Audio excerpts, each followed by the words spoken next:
Eh bien, bonjour Bernard Bordas.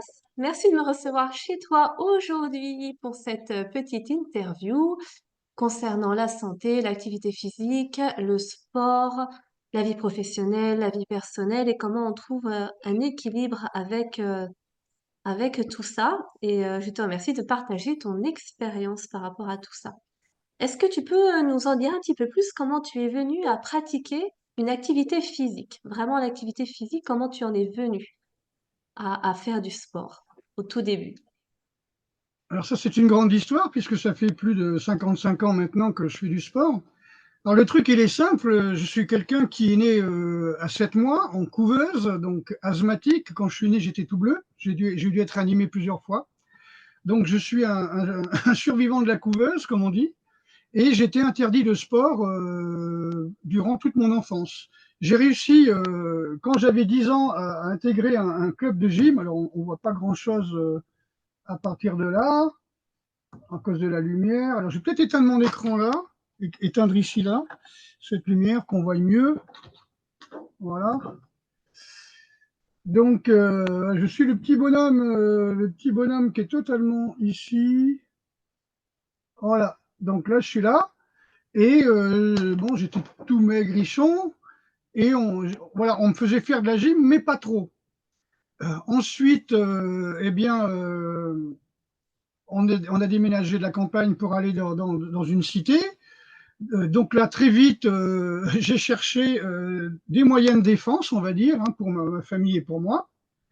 J'ai commencé à acheter des livres de karaté. Alors comment je faisais? De karaté, de judo. Donc il y avait des livres qui coûtaient 5 francs à l'époque. 5 francs, c'était les marabouts flash. Et après, tu avais des livres qui coûtaient 15 francs, qui étaient les marabouts service.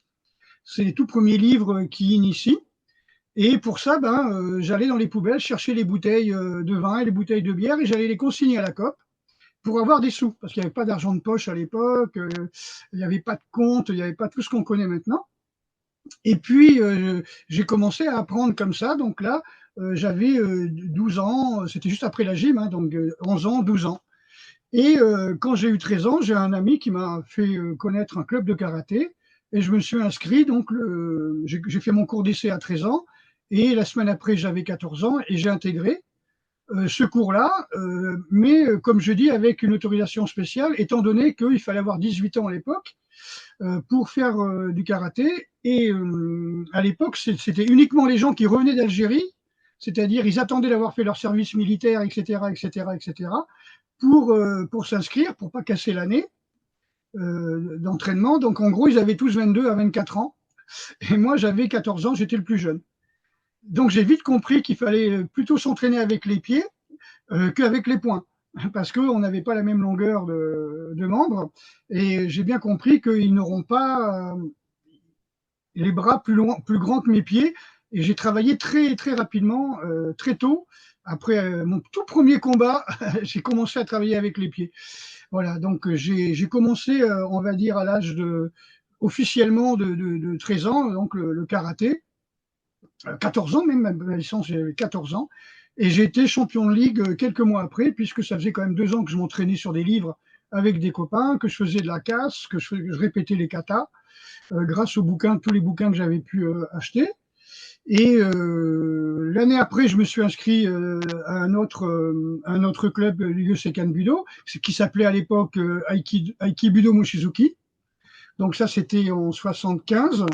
Ensuite, j'ai fait la boxe américaine en 85. Quand le Yosekan Budo s'est mis à la fédération de karaté, j'ai quitté pour aller à la boxe américaine. J'ai arrêté le karaté en 81 et j'ai fait du taekwondo. Enfin voilà, donc j'ai fait les championnats de France de taekwondo, les championnats de France de karaté en 76, je crois. Voilà. Donc, mais ce qui m'a, on va dire, poussé un petit peu vers l'Orient, c'est-à-dire vers les techniques de combat orientales, parce que j'aurais pu faire de la boxe, hein, il y avait de la boxe à Sainte, hein, j'aurais pu faire de la boxe, mais j'avais ma voisine du dessous, parce que j'étais dans une sorte d'HLM à 2 étages, un rez-de-chaussée, le premier étage, et elle était la fille de la plus grande prof de yoga de la région. qui était une élève de celui qui avait emmené le yoga pratiquement en Europe, Eric Van Lisbeth. Et donc, elle me gardait quand j'avais 8 ans, 9 ans, 10 ans, et elle me lisait des livres de yoga édités par Van Lisbeth, qui s'appelait Yoga, tout simplement. Donc, il y avait des extraits de la Bhagavad Gita, il y avait des asanas, Bhagavad Gita, on devrait dire, il y avait des asanas, et ça parlait des exercices de respiration, et elle me faisait faire aussi des exercices de respiration. Donc, ça a été mon tout début. Ensuite, j'étais à la gym, et ensuite au karaté, ensuite Yosekan Budo, Taekwondo, boxe thaï, boxe américaine, je suis monté chez Valera, etc. Et bien sûr, comme je dis, j'ai amené un maximum de photos, parce qu'on va me Ok. prendre pour un mytho, parce qu'il y a peu de gens qui se sont impliqués comme j'ai fait dans l'art martial, vu que j'ai passé ma vie sans voiture, sans crédit, sans alcool, sans cigarette, donc ça fait quand même pas mal d'économies. Euh, Comme je disais, mon but c'était quand même d'aller au maximum de mes possibilités. Et j'ai jamais entendu parler d'un éveillé qui était alcoolique, matérialiste, qui mangeait de la viande ou quoi que ce soit. Donc quand on mange pas de viande, quand on, comment dire, on boit pas d'alcool, on dépense pas jusqu'à 1 000 € de cigarettes par an, c'est sûr, et puis qu'on n'a pas de crédit, hein, de voiture, d'essence, d'assurance, euh, ça, ça, ça fait beaucoup d'économies, ce qui fait que j'ai pu voyager aussi au Japon et dans d'autres pays pour apprendre et enseigner. Voilà, pour résumer, en gros. D'accord. Est-ce que tu peux nous en dire un peu plus sur ta spécialité justement qui t'a amené au Japon? Alors après, quand j'ai fait, c'est une très bonne histoire ça. Quand j'ai fait, quand j'ai arrêté la boxe américaine, je suis monté sur Paris en 88, vers là, 87-88, et j'ai cherché plein de dojos. C'est-à-dire comme les premiers cours étaient gratuits, moi j'avais bossé pendant tout un été comme night réceptionniste dans un hôtel de luxe, un château, et et donc j'avais quand même pas mal de sous et j'étais monté sur Paris. Et je voulais aller au Japon, donc je me suis dit, bon, on va d'abord voir qui c'est qui peut m'aider à aller au Japon. Et ce qui est marrant, c'est que j'ai été faire tous les cours gratuits pendant au moins 3 mois sur Paris. Alors, il y avait de tout, hein, de l'aïkiboxing, de l'aïkido, enfin des trucs incroyables, quoi, des trucs. Et il y avait le ninjutsu, donc c'était assez marrant d'ailleurs. Tous étaient bien sûr plus jeunes que moi, pratiquement, ceux qui enseignaient. Et puisque j'avais 28 ans, un truc comme ça. Et puis j'avais une grande expérience, quoi, 28 ans, dont 14 ans de pratique sportive et martiale en tant que champion, hein. J'ai été champion pendant 14 ans en tant que boxe américaine et karaté, et taekwondo d'ailleurs. Et puis, comment dire, donc je me suis dit, tiens, pour le ninjutsu, pourquoi pas. Alors, je suis allé j'ai fait un stage en Allemagne avec Maître Hatsumi. Alors, Maître Hatsumi, pour présenter, alors, je vous montre des photos. Maître Hatsumi, c'est quelqu'un qui est très célèbre, pour avoir fait des tas de livres sur, sur les arts martiaux et le ninjutsu en particulier. Donc il est vraiment reconnu. Voilà, comme je prends des livres américains comme étant le ninja. Voilà, donc ça c'était mon professeur que j'ai rencontré en 89 à, à Munich, et ensuite que j'ai vu pendant des années au Japon jusqu'en encore en 2019, quoi. Donc ça, c'est lui avec un poster que j'ai eu sur un magazine qui s'appelait Karaté Magazine. Voilà. Et donc j'ai fait beaucoup de stages. Alors j'ai fait un stage, on va dire, avec lui en 89 à Munich. Début 90, je pars en Espagne faire un stage avec lui, Malaga, Torremolinos. Et ensuite, je le rejoins au Japon, juin, juillet, août. Et en septembre, je le retrouve à Munich. Voilà. Et l'année après, c'était Berlin, Munich et encore l'Espagne. Je parcourais l'Europe pour le rejoindre à chaque fois, malgré que j'allais tous les étés passer 2 à 3 mois au Japon, dans sa ville, à Noda. Donc, spécialité ninjutsu. Voilà. En gros, c'était ça. J'avais même préparé des photos. Ce qui est marrant, c'est que les gens me connaissent surtout par rapport au magazine, quoi. par rapport à ça, voilà. Alors après, j'ai eu ce qu'on appelle la Golden Award, Dragon Golden Award, donc le dragon d'or de Maître Hatsumi. Et j'essaie de trouver, voilà, ça c'était le magazine de karaté où j'avais eu le tout premier article en 92. Alors je dis le tout premier article, j'étais passé quand même sur d'autres revues dans les années 70-80, début 80, j'étais passé sur des revues Kung Fu Ciné, des choses comme ça, quand on leur envoyait des photos. Donc là, c'était, voilà, enfin, pour montrer en moyenne, hein, j'ai tout mon pressbook, quoi, il est assez épais, mais voilà. Après tout ce qui est local, c'est encore pire, hein. Tout ce qui est local, c'est des articles de journaux par centaines, quoi. Et beaucoup, et puis parce que j'ai l'international, et après, effectivement, j'ai tout ce qui est local, voilà, comme quoi j'étais au Japon, etc. Et voilà, en gros, donc ma spécialité, voilà, c'est ça, c'est tout ce qui est ninjutsu. J'ai étudié ninjutsu, etc. Et d'ailleurs, l'anecdote est assez marrante parce que quand la première année que je vais au Japon, alors j'étais passé par Korean Airlines, donc par Séoul, donc c'est 12 heures d'avion d'un coup. Qui n'avais pas de chaise chez moi, hein. Je vivais à la japonaise, j'avais du tatami, mais j'avais pas de chaise. Donc je m'asseyais pas, quoi. Je m'asseyais toujours en lotus ou demi-lotus. Et là, tout d'un coup, 12 heures dans un siège d'avion, on aurait pris un chat sauvage, on l'aurait mis dans une cage, ça aurait été pareil. Et donc après, une fois à Séoul, il n'y a plus qu'une heure d'avion pour aller à Tokyo, enfin à Narita. Et j'arrive là-bas, puis le gars, l'officier me demande qu'est-ce que vous êtes venu faire au Japon. Je lui dis, je suis venu étudier les arts martiaux japonais. Alors il me dit quoi? Ah bah, je vais pas lui dire ninja, sinon je passe pour un fou, quoi. Alors j'ai dit bah, le karaté. Et là il me dit le karaté, c'est pas japonais, c'est pas un art martial.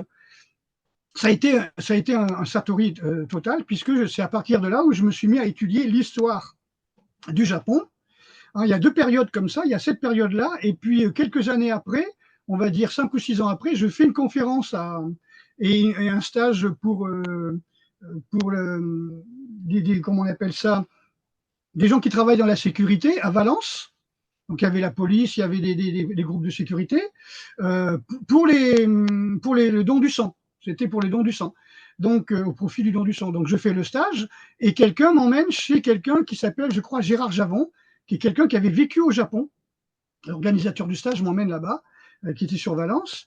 Et il avait vécu avec Egami Sensei. Il chantait en japonais, il parlait en japonais. Là, pareil, hein, l'histoire de la.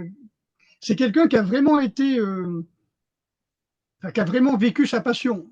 Donc, il s'est retrouvé divorcé, seul, alcoolique, délaissé de tous, parce que justement, il avait mis sa passion en priorité, quoi. Et c'est lui qui il m'avait donné des vidéos de Maître Ueshiba, le fondateur de l'aïkido.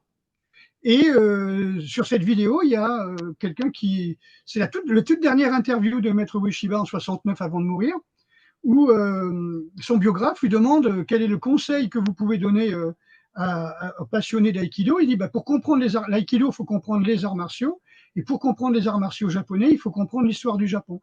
Donc deuxième Satori, qui a fait que là, j'ai arrêté de regarder tous les bouquins écrits par les Français, par les Américains, par les Allemands, par les Espagnols, et j'ai commencé à acheter des bouquins japonais et à étudier un maximum de livres japonais sur l'histoire du Japon.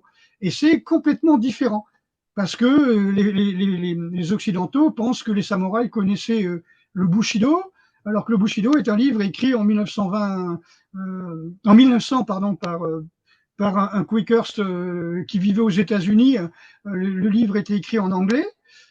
Et les Japonais l'ont découvert en 1906, alors que les samouraïs ont été dissous, la case de samouraï, on va dire, des bushi, a été dissoute en 1872. Mais on connaît des choses, on croit connaître des choses, mais c'est faux. Ce sont des images épinales du Japon qui sont totalement fausses. Des cartes postales, si tu veux. Ouais. Et j'en ai plein. Dis-moi, Bernard, un satori, c'est quoi? C'est une prise de conscience? Voilà, un satori, c'est quelque chose qui te fait prendre conscience de quelque chose. C'est une grande libération.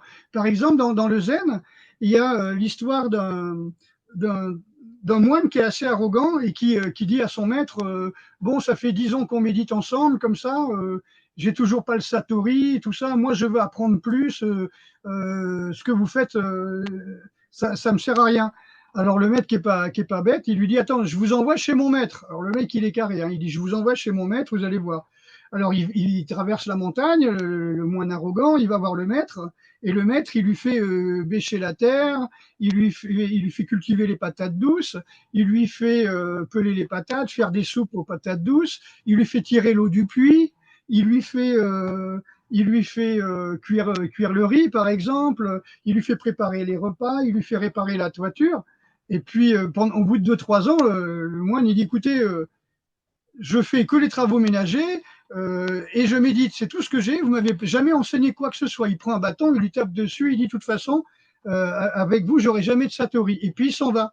Et en partant, il se cogne le pied contre un caillou, le caillou vient toquer sur le bambou, et là, il a le satori. C'est-à-dire qu'il est détaché de l'information, de l'émotion et de la sensation. Il est juste observateur. C'est ça la pensée, entre guillemets.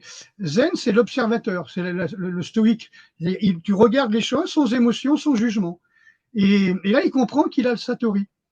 Et c'est justement, il comprend que c'est en cuisinant, c'est en tirant l'eau du puits, c'est en bêchant les patates et en faisant cuire le riz et en étant présent à ce qu'il fait qu'il a cultivé le satori. Et en méditant, bien sûr, puisque quand on médite, on prend conscience que l'on médite. Alors que quand on cultive les patates et qu'on fait le riz et qu'on répare le toit en chaume et qu'on se concentre sur ce que l'on fait, on n'a pas l'impression de méditer. Tu vois. Et donc, il va voir le maître et il s'agenouille devant le maître en lui disant j'ai rien compris, etc. Vous m'avez fait, vous m'avez mené au satori par les travaux ménagers, la méditation. Et donc, il reste avec le maître et il prend sa succession. Donc, c'est ce qui a donné un koan qui est assez célèbre. C'est qu'est-ce que le satori? Le bruit d'un caillou sur un bambou. C'est les haïkus en trois strophes, hein, en 3 lignes, que j'adore. Hein. En 3 vers. C'est l'expérience. Le Satori, c'est une expérience qui te fait comprendre qu'il faut regarder les choses d'un point de vue qui dépasse ta manière habituelle de le regarder. Il faut Alors, s'élever et regarder par en haut, quoi, quelque part. super. Alors moi, je vais rebondir là-dessus. Je reviendrai au ninjutsu tout à l'heure. Je vais aborder le thème ta partie de vie de moine bodhisattva. Comment t'en Mhm. es? Pourquoi moine? Et à quel âge? Alors déjà, quand j'avais moins de 10 ans, que ma voisine me gardait, on faisait beaucoup de travail de respiration. Donc, travail de la respiration avec conscientisation de la respiration, c'est déjà de la méditation. Comme j'étais asthmatique, en fin de compte, j'étais bronchitique asthmatoïde et non pas asthmatique, on m'envoyait dans des camps à l'armée, qui étaient des camps de vacances, si on peut dire, qui faisaient partie de l'ASA, qui s'appelle l'Action sociale des armées. Hein, c'est comme la CAF pour les cassos, mais bon, là, c'était l'Action sociale des armées. On allait dans des colonies de vacances, entre guillemets, dans les montagnes. Donc le Béarn, les eaux bonnes, les eaux chaudes, hein, c'est des cures. Hein. Donc on marche toute la journée, parce que c'était des instructeurs commandos qui pour se faire des sous, étaient moniteurs durant l'été, mais ils avaient des mômes de 8 à 12 ans quand même, hein, avec eux. Et donc on marchait, et puis, on allait dans les saunas au Béarn, je me souviens, aux eaux chaudes, aux eaux bonnes, à la Bourboule. C'était des saunas d'eau soufrée. Alors, c'est une horreur, hein, c'est des bonnes vapeurs d'eau soufrée. Il fallait se gargariser à l'eau soufrée, il fallait respirer l'eau soufrée, et puis marcher, marcher, marcher. Donc, déjà, tout ça, c'est de la méditation. Tout ça, c'est déjà la pratique de méditation. Et en fin de compte, quand j'ai eu 17 ans, ma copine m'avait offert un livre de Daisen Suzuki. Elle m'avait offert aussi un livre de Jung, mais surtout Daisen Suzuki, qui parlait justement du zen, mais lui, il parlait pas trop de méditation, il parlait de zen. Par contre, il parlait d'un Satori qui m'avait donné un Satori aussi. C'est quand il disait qu'on ne peut pas comprendre la pensée zen si on ne contemple pas la vie d'un point de vue qui la dépasse.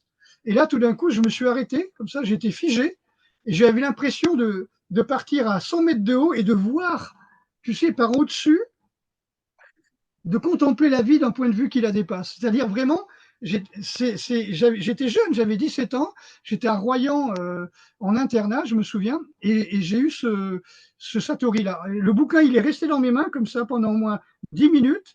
J'étais figé, comme ça, je regardais le bouquin, et j'imaginais comme ça que je partais, et je voyais tout l'horizon, et donc j'avais un autre point de vue que celui du lecteur devant le bouquin. Et c'est à partir de là où j'ai commencé à comprendre la signification de l'éveil, déjà, hein, de l'éveil, du Satori. Voilà. L'éveil, c'est la pratique c'est la conscientisation du moment présent, tout simplement. Vivre dans la conscientisation du moment présent. Bouddha, qui veut dire éveillé, c'est celui qui est présent au moment présent, c'est tout simplement. Qu'on appelle l'incité, qu'on appelle Eckhart Tolle appelle ça. Je crois que c'est le moment présent, il appelle ça. Hein. Donc c'est pas compliqué, hein, c'est des choses, ils sont très simples, mais le mental refuse les choses simples. Il a besoin de passé, de futur, de faire des projets, de faire des plans, parce que l'ego ne supporte pas le moment présent. L'ego ne peut pas vivre dans le moment présent. Il refuse totalement. Il lui faut du passé, c'est-à-dire j'ai fait ci, j'ai des diplômes, j'ai fait ça, et du futur. Je vais faire ça, etc., etc. Voilà. Et le moine Bodhisattva, il a une mission à accomplir. J'ai pas entendu parce que je baisse trop le son. Attends, je vais lever un peu. Vas-y, dis-moi. Le moine Bodhisattva a une Oui, mission à accomplir. oui. Alors, en fin de compte, le bodhisattva dans le zen Soto, en tout cas dans le zen, hein, parce que le zen fait partie du Mahayana, et le bodhisattva dans le Mahayana, en tout cas le Mahayana du Chan, du zen, qui est différent du Mahayana du tibétain, qui lui est une branche spéciale. Hein. Je cherche le nom, Vajrayana, voilà, du Vajrayana. J'ai mon assistant qui m'aide. Donc, Merci l'assistant. Bonjour à l'assistant. tu as le bouddhisme, après il y a le Mahayana et je crois que c'est l'Hinayana, c'est ça, un petit véhicule, grand véhicule. Donc, petit véhicule, ça veut dire que c'est uniquement pour les moines, c'est uniquement ceux qui sont en monastère. Et puis, Mahayana, bah, tu peux aussi aller en monastère ou être dans le civil. Et bizarrement, le tibétain fait partie du Mahayana, c'est-à-dire le Vajrayana, qui est encore plus strict parce qu'il y a quand même une voie d'ascèse que l'on retrouve dans le Shingon, dans d'autres branches du bouddhisme ésotérique, on va dire. Donc, dans le Soto Zen, pour répondre, parce que dans le Zen, tu as le Soto, tu as d'autres voies. Dans le Soto Zen, en fait, tu as l'Obaku, le Soto et le Rinzai, voilà. Donc, qui sont les trois grandes branches du Zen. Dans le Soto, en tout cas, le Bodhisattva, c'est pas celui qui est au-dessus du Bouddha. Le Bodhisattva, c'est quelqu'un qui doit aider les gens à se réaliser et qui refuse d'aller, on va dire, vers l'état de non-réincarnation tant qu'un seul être ne sera pas éveillé. Il y a du boulot. Hein, il y a du boulot. C'est-à-dire que le bodhisattva passe sa vie à aider les autres à atteindre l'éveil et refusera l'éveil total qui l'emmènera à l'absence de réincarnation tant tant qu'il restera une personne qui ne sera pas éveillée et libérée des chaînes d'incarnation. Mmh, oui, il y a du travail. Il y a du travail, Il y a du mais c'est boulot. un travail, hein, c'est clair, c'est un travail. Hein. Et comment toi tu l'as manifesté en fait dans ta vie? Ben, j'ai toujours été comme ça, en fin de compte. C'est ce qu'a dit Maître Roland Reich lorsqu'il m'a ordonné. Il m'a, j'ai eu un entretien avec lui et il m'a dit bon ben c'est juste une conformité. Tu prends le statut Bodhisattva, mais bon, en gros que voilà, c'était juste pour affirmer que comment dire, c'est comme si on me donnait un coup de tampon, quoi, un visa. Mais en fin de compte, j'avais toujours été comme ça. De toutes les histoires que mes parents ont racontées ou ma famille a racontées quand j'étais enfant, j'ai toujours été comme ça. J'ai toujours voulu donner aux autres, tu vois. C'est un petit peu comme l'histoire des Africains, alors que j'ai jamais mis les pieds en Afrique dans cette vie, c'est sûr, où on fait un concours avec 10 enfants et on dit le premier qui arrive au baobab, eh bien, il aura droit à tous les bonbons.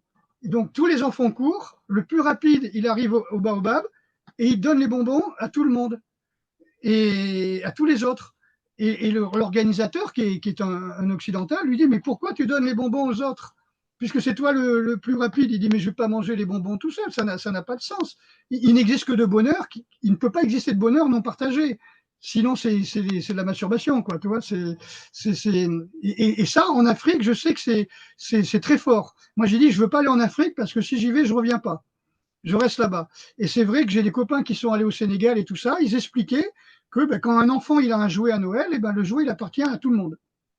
Il Mm. appartient à toute la tribu, à tout le village, et chacun montre les jouets, mais les jouets, il n'y a pas ce côté appartenance. Il y a le côté groupe. On retrouve ça beaucoup en Asie, par exemple, quand tu avais des,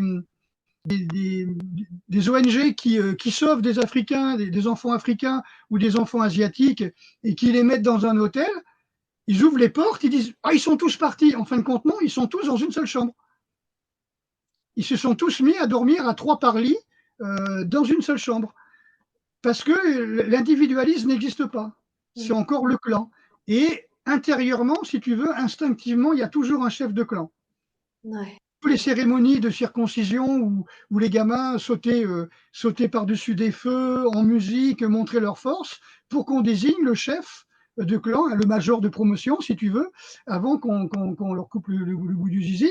Et c'était le chef. Et ça a donné le principe du hip-hop où dans le battle en hip-hop, tu dois montrer que tu es le plus fort pour désigner le chef de gang, si tu préfères. Et pareil pour la capoeira, qui a les mêmes origines esclaves. Hein. Donc il fallait un chef, il faut toujours un chef. Il faut un leader, voilà. Il Mm. faut toujours un leader. Ce qui est pratique pour les maîtres blancs, parce que quand tu arrives à corrompre le leader, eh ben, tu évites les contestations et tu évites les révoltes. Hein. C'est pour ça que notre gouvernement déteste tu sais, les gilets jaunes ou les machins comme ça, parce que il désigne des leaders, quoi, tu vois. Mais oui, Des leaders, les leaders exactement. contrôlés, bien sûr. Oui. Euh, Ton niveau en ninjutsu, tu en es où actuellement? Alors, actuellement, j'ai reçu, alors je ne sais pas si je l'ai là, je dois l'avoir. J'ai reçu un diplôme de Daishihan.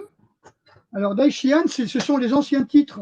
Il n'y avait pas de Dan, si tu veux. Alors, quand je dis il n'y avait pas de Dan, faut savoir qu'en art martial, par exemple, euh, il y avait des titres comme par exemple, il y avait Sensei, bien sûr, il y avait Shidoshi, il y avait Anshi, Shihan, Daishihan, Menkyo Kaiden. Et il y avait d'autres titres. Hein, voilà, ça c'est un titre différent. Ça c'est un titre pour dire qui s'appelle Shingitai. Hein, ça veut dire que ça veut dire que j'ai maîtrisé la technique et l'enseignement de manière Shingitai, c'est-à-dire corps, esprit et technique. Voilà. Mhm. Je suis en train de chercher le Daishihan. Je pense qu'il est là. Ouh là là. Alors ça, c'est mes diplômes japonais qui n'ont absolument aucune valeur en France.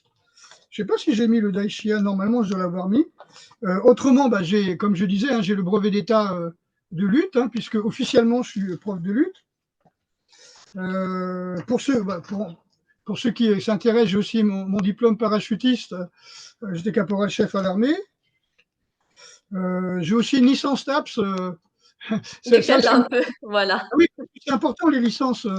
Les- je suis instructeur aussi en art martial russe. Euh, voilà, mais je regarde si je retrouve le Daishihan. Normalement, je l'ai. Alors, Daishihan, ça veut dire grand maître, hein, tout simplement. Hein. Parce que c'est vrai, quand j'ai fait mes pressbooks, j'avais pas encore ces diplômes. Ah non, c'est pas celui-là. Ça, c'est 15e. Voilà, c'est celui-là. Voilà, ça, c'est le diplôme de Daishihan. Mhm. On le voit marqué ici, là. Hop. Daishihan. Alors, le diplôme, c'est simplement mon nom. Moi, je suis tout à l'envers. Hein. Donc j'ai le nom à droite, donc c'est là-bas. Oui. Ensuite, il y a marqué Migui no Mono, c'est-à-dire le nom cité à droite, par le Bujinkan Dojo, a reçu le titre de Daishihan, et après, avec la date et puis le nom du professeur. Mm. Voilà, Maître Hatsumi, et son surnom, Tigre Blanc, voilà. Donc ça, c'est mon niveau. Après, j'ai un autre niveau qui m'intéresse beaucoup, c'est celui d'avoir été faire des conférences à l'université de Mie, au Japon, et dans l'antenne de Iga Ueno. Alors, ce qu'il faut savoir, c'est que Iga Ueno, et l'université de Mie, ce sont c'est une entreprise, c'est-à-dire une université qui a reçu la mission par le gouvernement japonais de faire des études sur les ninjas, les vrais ninjas, en dehors du cinéma américain et de tous les bêtises que l'on voit sur les ninjas. Euh, donc, pour moi, c'est quelque chose de très honorable par rapport à des diplômes français ou des grades de fédération française. Là, c'est d'aller au Japon, faire une conférence au Japon, dans une université reconnue, euh, sur les arts martiaux japonais. Voilà, ça c'est intéressant. Voilà, plutôt parce que des Français qui font des conférences sur les arts martiaux japonais, on va en trouver plein. Mm. Mais ils ne les font pas au Japon. C'est ça. Très bien. Dis-moi, Bernard, quel lien peut-on faire? Est-ce qu'on peut faire un lien entre la sagesse bouddhiste et la sagesse que tu as travaillée au ninjutsu? Euh, Forcément, forcément. Moi, j'ai pratiqué, comme je dis, le zen très tôt, hein, c'est-à-dire la méditation, hein. Quand je dis zen, c'est méditation, hein. Le zen, ça vient de Chan. Chan, ça vient de Dhyana. Dhyana, ça veut dire contemplation. En Inde, ça s'appelle Dhyana. Bouddha, il connaît pas le zen. Bouddha, il a médité. Il n'a pas écrit de livre, il n'a pas fait des grandes conférences, il a fait le sermon sur la montagne et il a établi quelques règles. Mais si on l'appelait Siddhartha Sakya Muni, c'est bien Muni, ça veut dire le silencieux. Ça veut dire le silencieux, c'est-à-dire le sage silencieux du clan des Sakya. Siddhartha, le sage silencieux du clan des Sakya, qui était un prince. Donc lui, la seule chose qu'il a fait pour atteindre l'éveil, d'abord il a renoncé aux ascèses qui lui avaient été plus ou moins imposées par les 5 arates qu'il avait été visité pour trouver le satori, enfin le nirvana même, on va dire, enfin le satori, on va dire le satori plutôt que le nirvana. Le nirvana, c'est à sa mort, hein, par un nirvana. Et en gros, c'est que il avait choisi une ascèse qui était le jeûne et la méditation, sauf il s'est aperçu qu'il allait mourir de faim. Et il s'est aperçu qu'il allait mourir de faim parce qu'il méditait dos à un arbre face à une rivière, et sur la rivière, il y a un maître de musique qui est passé dans une barque avec son disciple, et le maître de musique disait à son disciple, tu vois, si tu tends trop la corde de la cithare, eh ben, elle va casser, et si tu ne la tends pas assez, il y aura aucun son. Et c'est là il a eu son Satori Bouddha. Il a été éveillé comme ça, en disant, si je continue à faire des ascèses, je vais mourir et je ne pourrai jamais atteindre le nirvana de mon vivant, tu vois. Et si je fais rien, dans sa vie de prince, par exemple, il était dans le confort, et dans le confort, tu ne peux pas atteindre non plus le nirvana. Voilà. Donc lui, il est passé de l'extrême confort à l'extrême ascèse, et il a dit, il y a un milieu. Et le bouddhisme est connu comme étant la voie du milieu. Donc la voie du milieu, ça a été aussi enseigné dans le Tao, hein, l'équilibre entre le yin et le yang, entre les deux forces complémentaires, hein. Le do, quand on dit judo ou karaté do ou ce que tu veux, do, kendo, kyudo, le do c'est le Tao, le yin et le yang, et le Tao c'est aussi le principe de la voie du milieu, la voie d'équilibre entre le yin et le yang. Donc, on l'a dans les arts martiaux.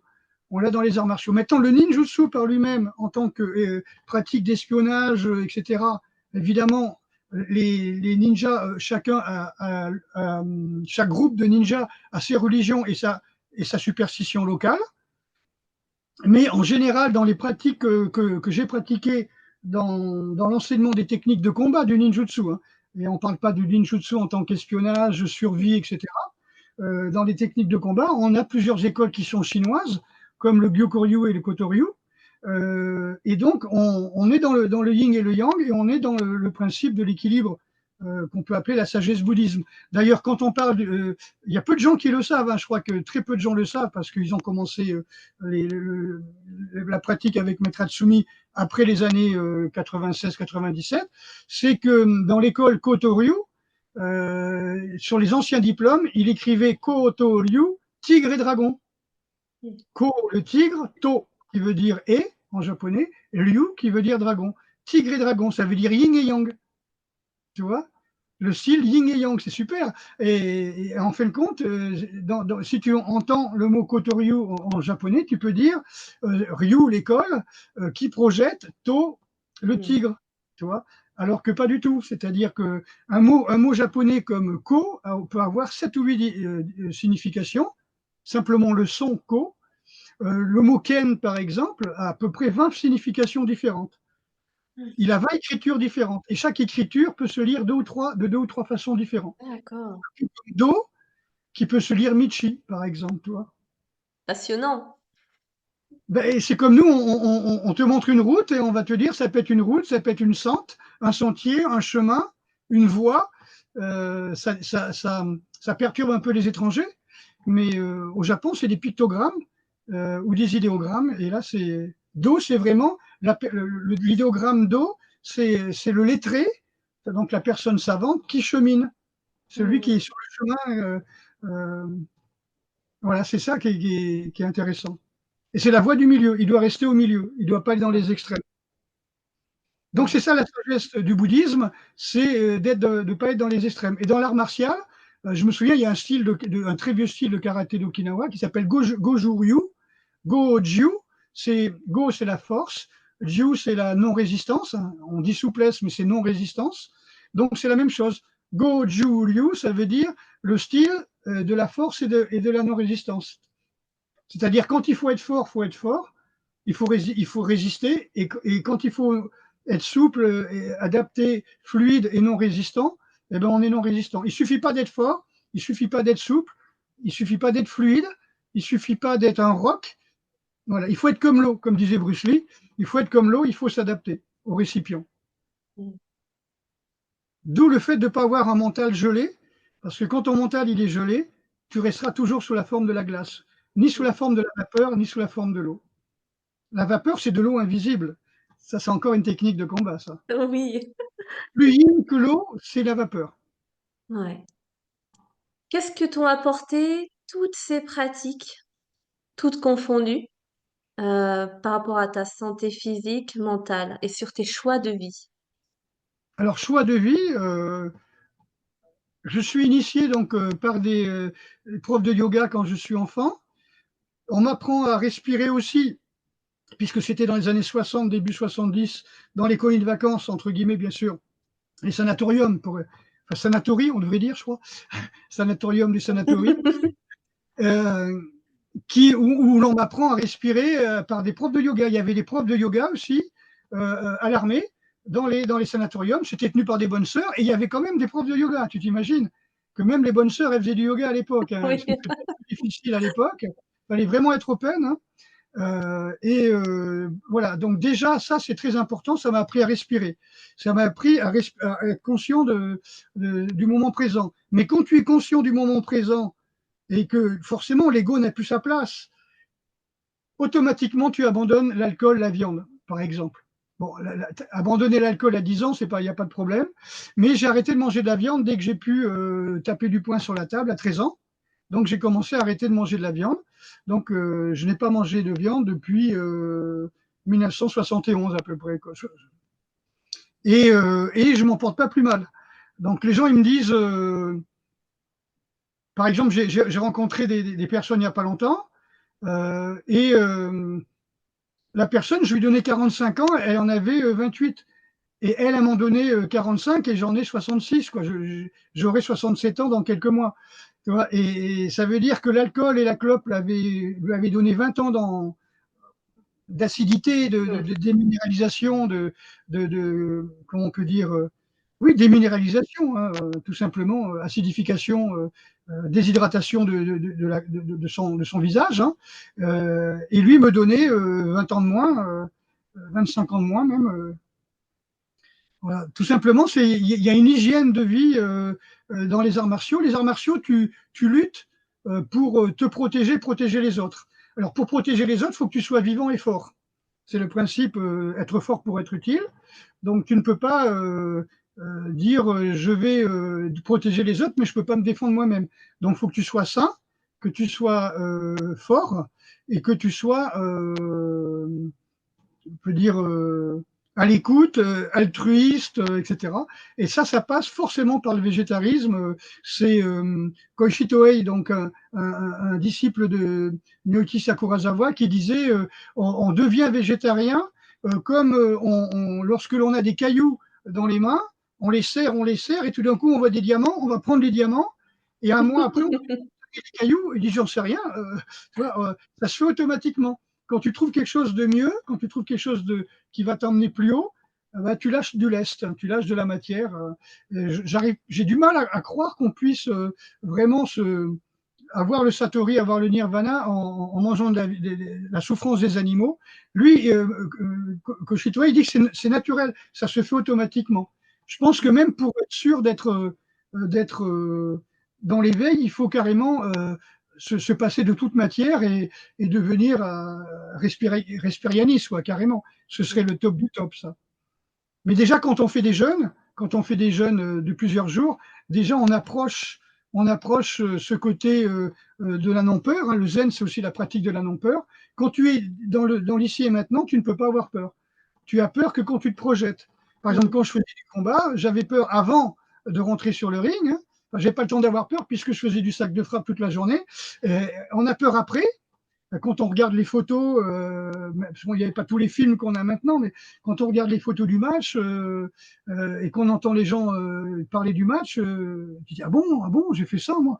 Et c'est pareil pour la grimpe, hein. Quand je faisais de la grimpe, l'escalade à main nue par exemple, je grimpais des falaises, des petites, hein, du 25-30 mètres à main nue, pieds nus. Et puis quand je vois les photos, j'avais peur, quoi. Je me dis mais je suis fou d'avoir fait ça, parce que quand tu regardes la photo, tu vois un tout petit bonhomme sur la falaise et tu te dis si je lâche, je me tue. Alors que quand tu grimpes, tu regardes simplement centimètre par centimètre où tu vas mettre les doigts et les pieds, et tu te concentres sur la respiration, le fait de coller le buste et le bassin à la falaise, et puis les pieds, et puis les jambes nues qui vont chercher les prises en priant pour pas qu'il y ait une crampe dans les pieds, quoi. C'est vraiment extraordinaire, quoi. Et Donc, par rapport, excuse-moi, je te coupe, vas-y. tellement de choses à dire qu'il y a un moment, il faut qu'on avance un petit peu, tu vois, notamment sur ta vie professionnelle. Par rapport à ta vie professionnelle, comment tu t'es construit par rapport à tout ça?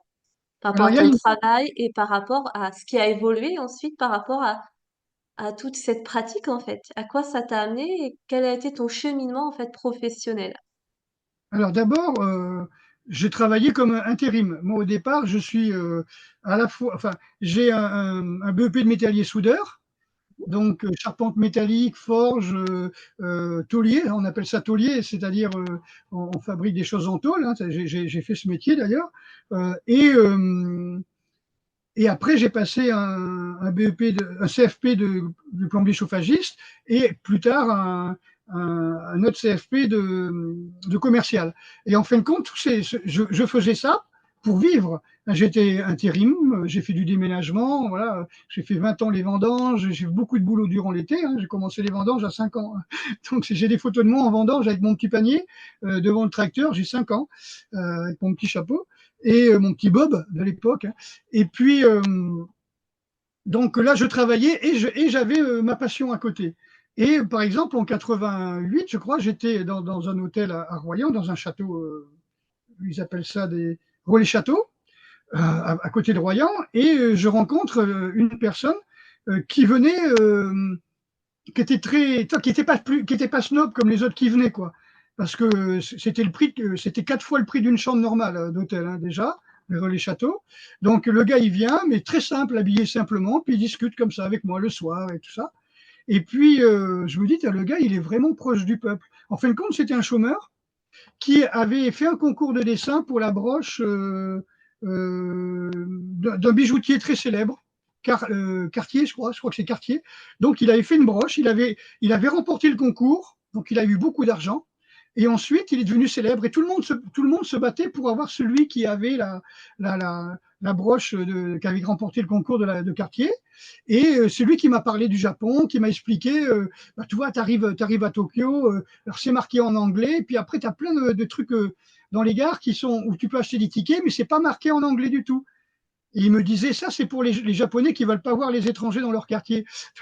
Donc, tout ce qui est touristique, c'est marqué ce qu'on appelle en romanji, c'est-à-dire en termes que tu peux lire. Hein. Mais sinon, tout ce qui n'est pas traduit, entre guillemets, hein, tout ce qui n'est pas traduit, c'est parce qu'ils veulent avoir la paix. Donc, c'est lui qui m'a expliqué ça. Et il m'a dit, mais qu'est-ce que tu t'emmerdes? Parce que ce que je faisais, c'est que je faisais 12 heures de 8 heures du soir, non, de 10 heures du soir à 10 heures du matin, je faisais le veilleur de nuit, hein, réceptionniste.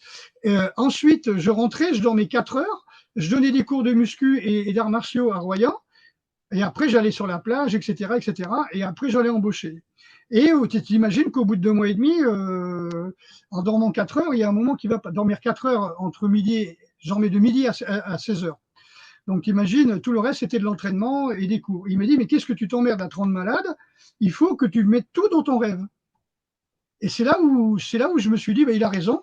Je vais prendre tout mon argent et je vais partir trouver une solution pour aller au Japon. Et pour ne faire que ça. Et j'ai commencé à faire que ça. Ensuite, bah, il n'y avait pas de brevet d'état de ninjutsu. Donc, j'ai passé un brevet d'état de sambo. Alors, le sambo, c'est très peu connu. Hein, c'est la lutte russe. Le sambo, c'est la lutte qui a. Tiens, pendant qu'on y. Hop, tu Ah connais bah ça, c'est tiens, 1981. C'est 1981. Alors, je suis en haut. Hein.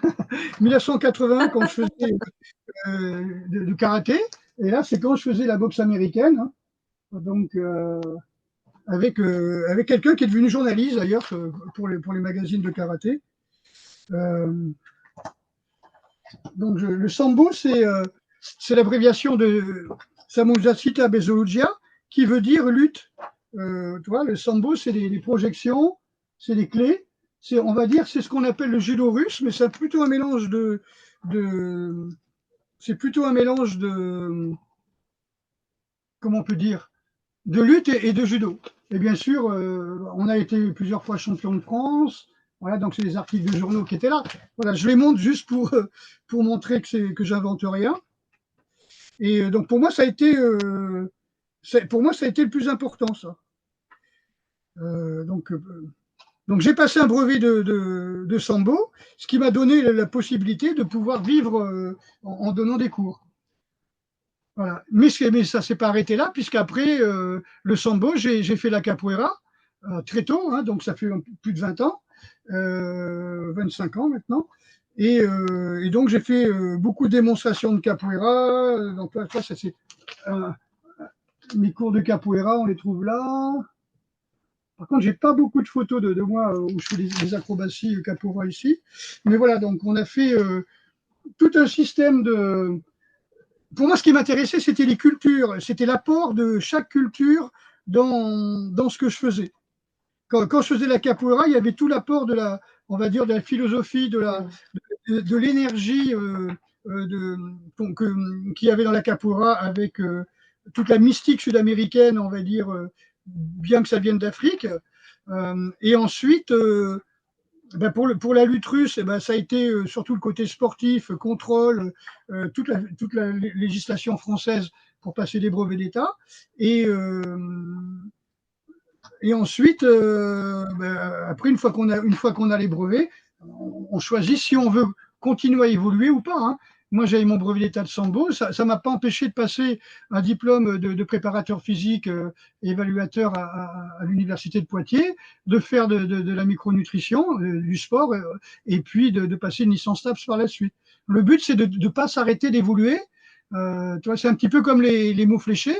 J'ai commencé avec des mots fléchés sur TéléZ il y a 30 ans, et là, je fais le plus haut qu'il y a, oui. qu'on peut trouver sur les mots fléchés. Donc, et maintenant, j'ai même trouvé un truc, c'est que j'arrache les solutions Comme ça, je peux pas, je suis obligé de réfléchir parce qu'il faut toujours connecter son cerveau. D'où l'intérêt d'apprendre le japonais quand tu vas au Japon et le russe quand tu vas en Russie pour comprendre ce que le maître dit quand il parle à ses disciples. Donc, et pendant ce temps-là, tu connectes des millions de neurones. Et ça, c'est très important pour l'équilibre mental. Oui, tout à fait, clairement. Et tu t'as déversé, on va dire, une créativité. Tu as aussi travaillé avec les enfants. Tu as fait du Ninja Kid. Donc, Oui, pour tout le à fait. développement de l'enfant, c'est aussi super important. Tout ce qui est coordination, tout ce qui est motricité, habilité. Donc, il y a eu aussi cette branche, on va dire, du côté ninjutsu que tu as pu appliquer, on va dire, même chez les enfants. Donc, ça, c'est super. Euh, Tu es également thérapeute? Tu peux, rappelle-moi ce que tu as comme diplôme en thérapie Ah oui, c'est vrai. physique. Non, Ah parce oui. que, excuse-moi, il y a tellement de choses, il y a un flot de Eh bien, choses. eh bien, Oui, oui, donc, c'est vrai parce que je m'en souvenais plus. En fin de compte, j'ai écrit 3 livres qui sont, voilà. qui sont assez marrants parce que ça, c'est un livre que j'ai fait à partir de ma formation en psychothérapie où j'avais passé euh, dans un collège universitaire plusieurs, ce qu'on appelle des DFS, hein, des diplômes de formation supérieure. Alors, je regarde si j'ai les détails. Est-ce que c'est sur celui-là? Oui. Donc, il y avait ah non, je ne l'ai pas sur celui-là. Je ne l'ai pas sur cette version. Mais bon, c'est son diplôme de relation d'aide en dépendance. Relation d'aide, donc, où j'ai fait après une spécialisation chez un psychiatre sur la, la, la, prévention suicide et sur la motivation. Je cherche le nom du psychiatre, mais il est décédé, j'étais étonné d'ailleurs, hein, qui était très connu. Donc j'ai fait plusieurs formations et en même temps j'avais ma prof, ma voisine du bureau qui elle était maître de Reiki. Et donc j'en ai profité pour faire du Reiki aussi avec elle et passer quelques niveaux, on va dire, hein. Euh, voilà, donc la relation à l'alcool, la relation à la dépendance et à la réénergétisation du corps, hein, et de l'esprit, ce qui m'a permis de faire un livre ou que j'ai appelé pratique des arts martiaux et psychothérapie. Et le professeur, lui, appelait ça gymnagogie. Alors, ça, c'est lui-même qui a créé le mot gymnagogie. Moi, je n'étais pas forcément pour, mais il a insisté, alors j'ai dit d'accord. Et en fin de compte, je suis le seul peut-être au monde à faire de la gymnagogie. C'est-à-dire, le principe, c'est d'utiliser n'importe quelle activité physique. Bon, là, j'utilise les arts martiaux parce qu'il y a derrière, il y a une morale, il y a une éthique qui est un peu plus intéressante que de faire du basket, par exemple. Euh, pour justement que les gens se sortent de l'addiction. Alors c'est juste une tromperie chimique, hein. C'est-à-dire que par le sport, tu vas créer toi-même tes propres amphétamines, hein, tes endomorphines, etc., plutôt que de prendre des amphétamines par drogue ou de prendre de l'alcool ou de prendre des substances. Tu vas le faire, tu vas créer ça toi-même par le sport. C'est comme quand les gens travaillent lourd et intense en musculation, eh ben, ils vont travailler leur hormone de croissance et leur testostérone, plutôt que de prendre des piqûres de testostérone. Donc ça a été ma formation en psychothérapie. Quand j'ai fait mon DU de préparateur physique, eh ben, ça m'a permis de faire un petit livre sur le parcours, hein, où j'explique tout simplement quel est le lien entre le parcours et les ninjas, ce qu'on appelle ninja shoten, c'est-à-dire les ninjas sont très connus pour étant des gens qui montent, qui grimpent, qui courent, qui sautent dans tous les sens. Donc ça, c'est très connu, on le voit partout dans les livres comme le Shoninki, Masen Shukai, qui sont des livres japonais. D'ailleurs, je l'illustre sur la toute première page où on voit des ninjas sauter dans tous les sens. Voilà, donc ça, c'est très important. Et puis, tout à fait au début, pendant 30 ans, j'ai récolté un maximum de livres sur le Japon qui parlaient des ninjas pour expliquer pour comment se fait-il que les ninjas sont si toniques, ont des performances physiques. Je dis, tout ça, c'est lié à l'alimentation, à la méditation et à la vie, à l'hygiène de vie. C'est-à-dire, toutes les études que l'on fait maintenant sur l'hormèse, par exemple, la longévité, montre qu'en fin de compte, eh bien, il faut diminuer les rations caloriques et diminuer la température du corps. Et quand tu diminues la température du corps et les rations caloriques, tu peux allonger ta vie d'un tiers, voire du double. Ça marche sur les drosophiles, en tout cas, sur les mouches, et sur les nématodes qui sont des vers. Ça marche sur des singes aussi. Quand on voit l'état du singe qui est nourri avec très peu de nourriture bio et dans un environnement froid, et quand on voit la tête du singe qui, lui, est complètement déshydraté par la chaleur, qui est suralimenté, qui a le corps qui a trop de calories, etc., il vieillit très vite. Il est bourré d'alimentation oxydante. La chaleur est oxydante quand même, il faut le savoir. Voilà, donc il y a plein de choses comme ça qui me passionnent. Donc, oui, j'ai aussi fait de la thérapie, oui, Oui, oui. j'ai aussi travaillé beaucoup là-dessus. Et j'ai même fait un petit livre, mais je l'ai offert, donc je ne l'ai plus, qui s'appelle Sauver votre vie, qui est un petit fascicule que j'offre aux personnes qui n'en peuvent plus, qui sont tout à fait à la fin du burn-out. Parce que bon, j'estime que quand quelqu'un est à deux doigts de se pendre, tu vas pas essayer de lui vendre une formation de sur 6 mois, quoi. Donc voilà, donc je dis voilà, il y a quelque chose à faire, il faut tout arrêter et observer. De toute façon, une personne qui est en dépression, euh, automatiquement il arrête. Et vaut mieux. Parce que quelqu'un qui est en dépression, c'est quelqu'un qui roule à 130 km/h et la nuit et tout d'un coup les phares s'éteignent. Donc la première chose qu'il fait, c'est qu'il met un coup de frein d'abord, et ça fait très mal. Et ensuite, comme les gens quand ils sont près d'une course, là, tu sais, ils sont prêts au départ, roum, roum, roum, roum, roum, mais ils ne démarrent pas. Par exemple, à la suite d'une dévalorisation, parce que la dépression commence toujours par une dévalorisation de soi-même et une culpabilisation. Par exemple, quelqu'un qui s'est fait rejeter. Alors maintenant, comme dit si bien Blanche Gardin, on n'est pas jeté, on n'est pas largué comme une merde, on est victime d'un pervers narcissique. Ouais, le pervers narcissique, c'est Voilà, ça. on n'est plus largué maintenant, on est victime d'un pervers narcissique. C'est Elle ça. explique très bien ça. Donc la personne, elle est dévalorisée d'un seul coup, elle ne comprend pas pourquoi, donc elle culpabilise. Et donc c'est comme dans une voiture, une voiture qui ne peut plus avancer, c'est-à-dire tu n'arrives plus à te projeter. Tu te dis, ce que j'ai fait, c'est pas bien. Si je continue comme ça, je vais souffrir toute ma vie. Donc tu t'arrêtes. Tout à Et fait. on voit, c'est la personne qui roule, qui s'arrête, qui est au point mort. Les phares sont éteints. Elle ne peut pas se projeter. Elle ne peut pas savoir où elle va puisque les phares sont éteints. Et là, c'est pareil. Quelqu'un qui est en C'est ça. dépression, c'est quelqu'un qui n'arrive pas à se projeter dans l'avenir. Et alors, bien sûr, on pourrait lui dire, fais la méditation. Tu vas vivre le moment présent. Il n'y a que ça qui existe. Tout le reste n'existe pas. Mais on a quand même besoin de se projeter un petit peu, euh, bien que pour moi, le vrai Satori, c'est de vivre le moment présent. Bah, c'est bien d'avoir des projets quand on a envie quand on a une famille, quand on est en couple, c'est bien d'avoir des projets communs. Hein. Mais la réalité, comme dit le proverbe zen, hein, hommes et femmes dorment dans le même lit, mais font des rêves différents. On le C'est voit ça. dans l'affiche du film et la tendresse bordel, toi, où la femme, elle veut des sentiments, elle veut des enfants. L'homme, lui, tout ce qu'il veut, c'est du sexe et qu'on lui lave ses chaussettes. Quoi. Et- Oh, il n'y a pas que ça quand même, et Oui, non, mais heureusement. je parle par rapport au film. Quoi.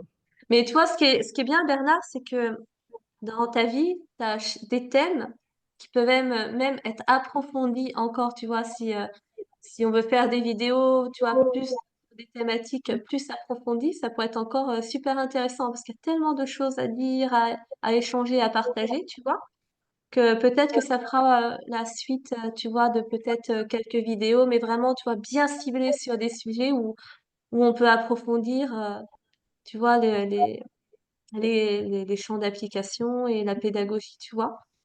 Ça pourrait être super intéressant.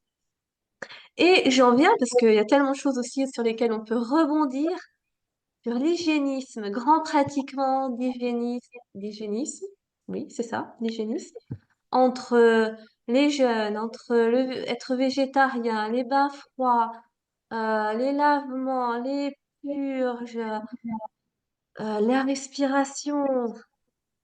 Qu'est-ce que tu peux nous dire d'autre? la boule avec les pointes. Oui, je Ah, l'avais oublié. il y a des gens qui font ça pour enlever le stress. Moi, je fais la même chose, sauf il y a des clous en acier de 5 millimètres sur la balle. Bah, en fait, c'est le moment présent, c'est d'être dans le moment présent. Je parlais l'autre jour à mon cours de systéma, je parlais de Sainte Thérèse d'Avila, qui est morte à, je crois, 14 ou 16 ans, un truc comme ça, hein. Et en fait, c'est quelqu'un qui était cachésique, je crois. Mais elle disait elle se tricotait des sous-vêtements en corde pour qui la gratte, qui lui fasse mal. Elle mettait des cailloux dans ses chaussures. Elle disait c'est pour sentir la présence de Dieu, mais être plus proche de Dieu. Mais en fin de compte, c'était pour être ici et maintenant.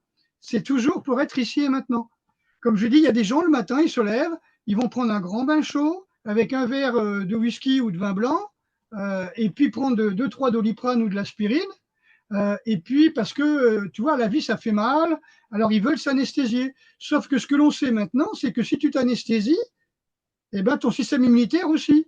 C'est pour ça que tout ce qui est bain chaud, tout ce qui est chaleur, tout ce qui est trop de repos, trop de mollesse et tout, ton système immunitaire, il fout le camp. Et tu crées ce qu'on appelle un syndrome d'immunodépression acquise par la connerie qu'on appelle un sida.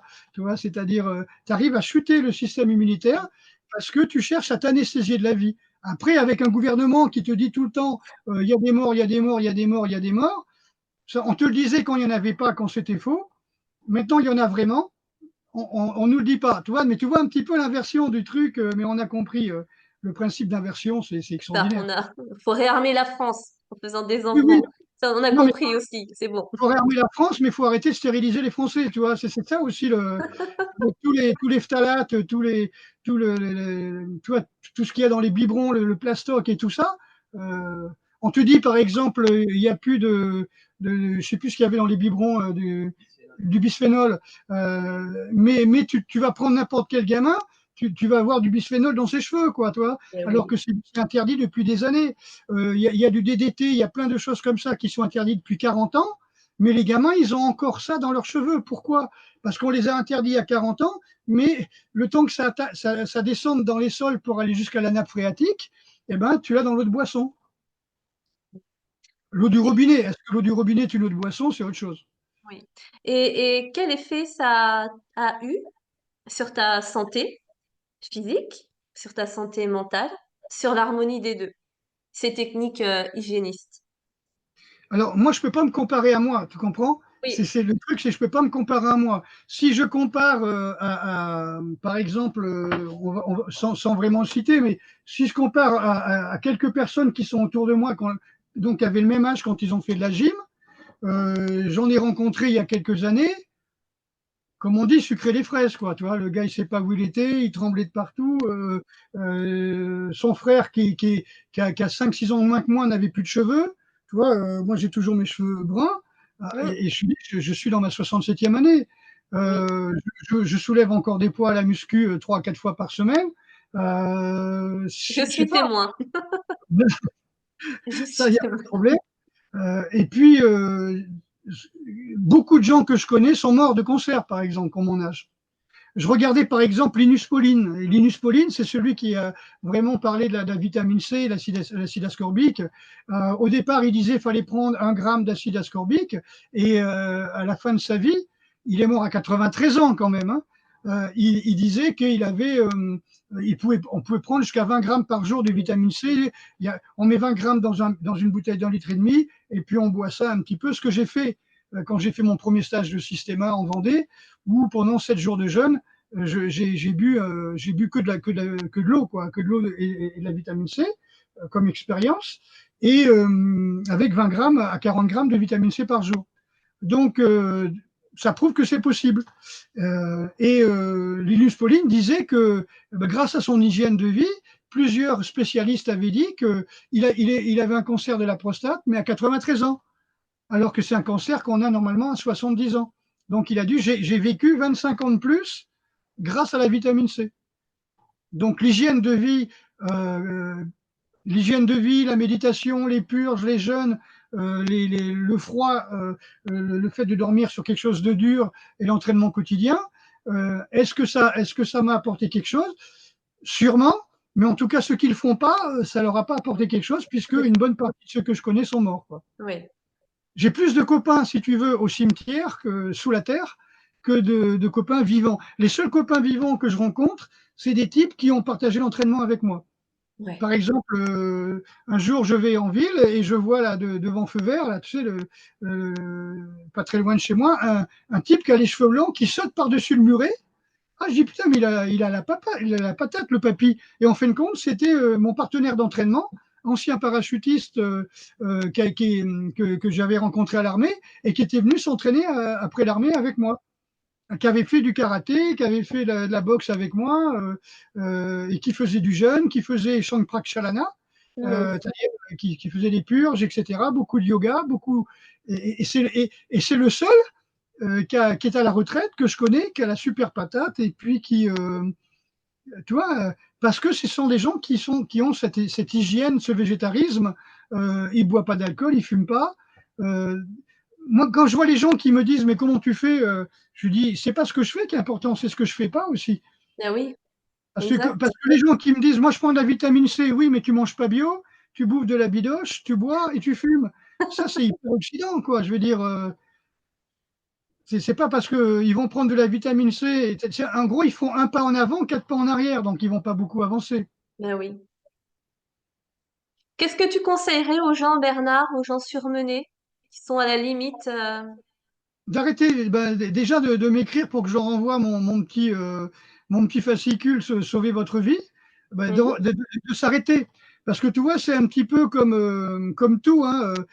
Tu vois, tu as une ligne droite qui va te permettre d'être équilibré.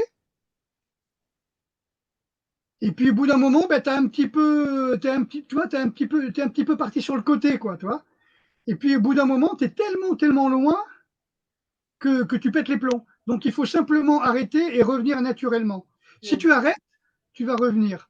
Un petit peu, c'est ce qu'on dit aux fumeurs. On dit si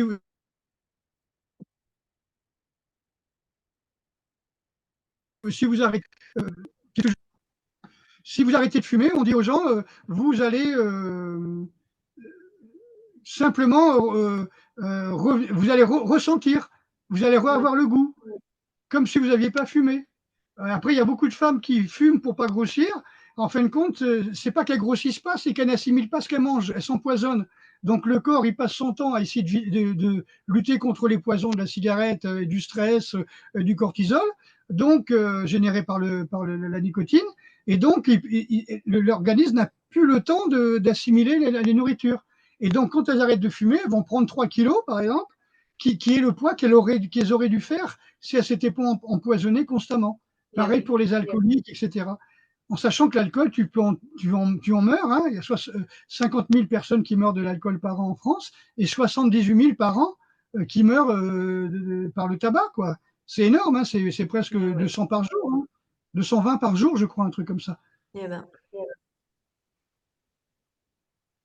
Eh ben, Voilà. Bernard, je pense que, en effet, on a fait quasiment 1 heure et demie. C'est très bien.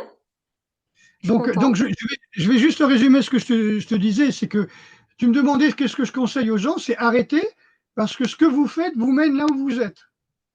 Et comme disait je ne sais qui, si on fait toujours la même chose, on aura toujours les mêmes résultats. Mm. Donc arrêtez, faites le point, regardez à quel moment vous avez commencé à bifurquer de la voie juste, la voie du milieu, pour aller vers une extrême. Ça peut être une fuite en avant suite à une rupture. Hein. Il y a des gens, par exemple, qui vont se mettre dans 3 clubs de gym, qui vont faire de la danse, de la musculation, parce que c'est des gens qui ne supportent pas de se retrouver seul avec soi-même. Donc, on appelle ça une fuite en avant. Ils sont trop dans le. C'est un épuisement. Ils vont quand même s'épuiser. Donc, il faut s'arrêter, faire le point, voir où on est et voilà. Et puis c'est là ce qui est intéressant de voir un thérapeute qui va te dire, voilà, tu fais une colonne à droite, une colonne à gauche, chose que tu veux, Ah, chose que tu as fait, voilà quoi. Qu'est-ce que tu dirais à l'enfant que tu étais? Est-ce que tu as atteint ton but ou est-ce que tu as bifurqué de ce que tu voulais? Moi, je pense que j'ai pas bifurqué. Je suis resté droit et j'ai un grand problème, c'est que je déteste le mensonge J'adore la vérité et c'est pour ça que je fais pas de politique. C'est pour ça qu'aucun parti politique a réussi à me choper. Et voilà. Et on n'arrive pas à me mettre dans des magouilles parce que moi, je supporte pas ni l'injustice ni le mensonge. C'est mon côté coq-feu et bodhisattva. Hein. Ah, tu vois. Ça revient. Merci beaucoup, Bernard. Merci Ben, beaucoup. il n'y a pas de C'était problème. très riche et vraiment plein de choses à détailler, aller encore plus loin. Donc, en tout cas, merci beaucoup. Je suis ravie qu'on ait pu se faire cette interview. C'est vraiment, vraiment très, très bien. Et j'espère que ça pourra aussi servir à d'autres personnes, tu vois, ce que tu peux partager dans cette vidéo. Et voilà. Mais écoute, je vais mettre fin à l'enregistrement. D'accord.